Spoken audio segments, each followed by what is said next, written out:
Halo Obras, saya Dr. Ardi Santoso.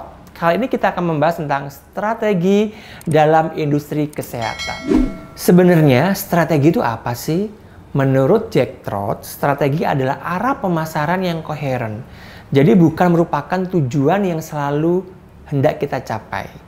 Koheren itu jika kita selalu berfokus pada taktik, ya. Taktik itu ide diferensiasi kita yang sudah kita tentukan, dan strategi itu juga mengandung aktivitas yang kompak. Tujuan dari strategi adalah untuk memobilisasi sumber daya yang ada untuk menempatkan ide diferensiasi di pikiran dan hati konsumen, pasien. Dengan kata lain, strategi adalah cara kita menyampaikan semua konsep marketing seperti segmentasi, targeting, dan positioning, serta diferensiasi sampai benar-benar di lubuk hati yang paling dalam pikiran customer, konsumen, atau pasien. Jadi harus baca di episode yang sebelumnya ya.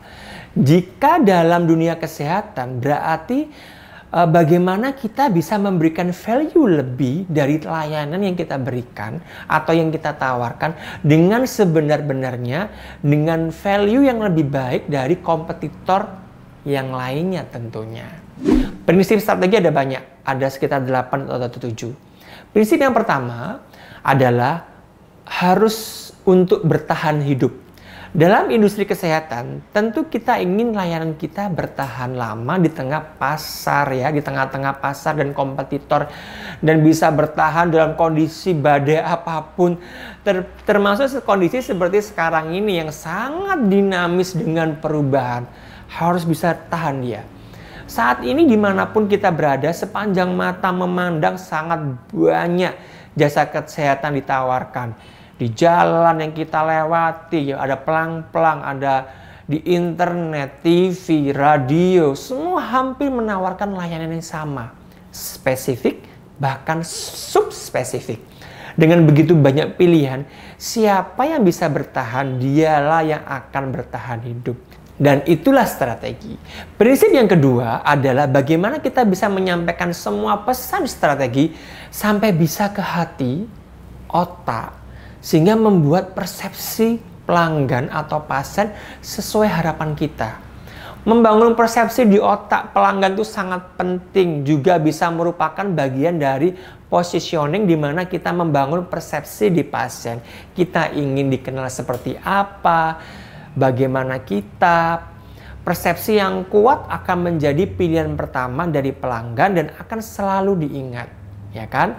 Menjadi berbeda itu prinsip strategi berikutnya.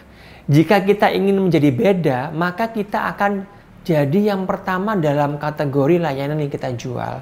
Bayangkan Anda adalah dokter yang beda dengan cara yang mungkin dengan selalu mengunjungi pasien nih setelah pasien pulang dari rumah sakit. Dokter ini aneh banget ya.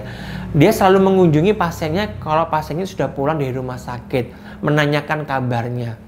Unik. Gak ada yang salah, dia akan selalu diingat dan akan menjadi pilihan. Prinsip strategi yang keempat adalah persaingan. Tentu kalau kita sendiri tanpa pesaing, kita nggak perlu tuh namanya prinsip-prinsip marketing apalagi strategi. Kita harus bisa membaca pesaing kita. Bukan untuk mencari kelemahan atau kejelekan, karena itu tidak etis ya. Tapi kita harus bisa belajar dari kesalahan orang lain. Apa yang nggak ada di sana, apa yang nggak ada di situ. Terus kita berbenah sehingga kita tidak mengulang kesalahan itu di tempat kita. Itu prinsip-prinsip dari strategi. Untuk prinsip yang selanjutnya kita bahas di video yang selanjutnya. Salam sehat dari saya.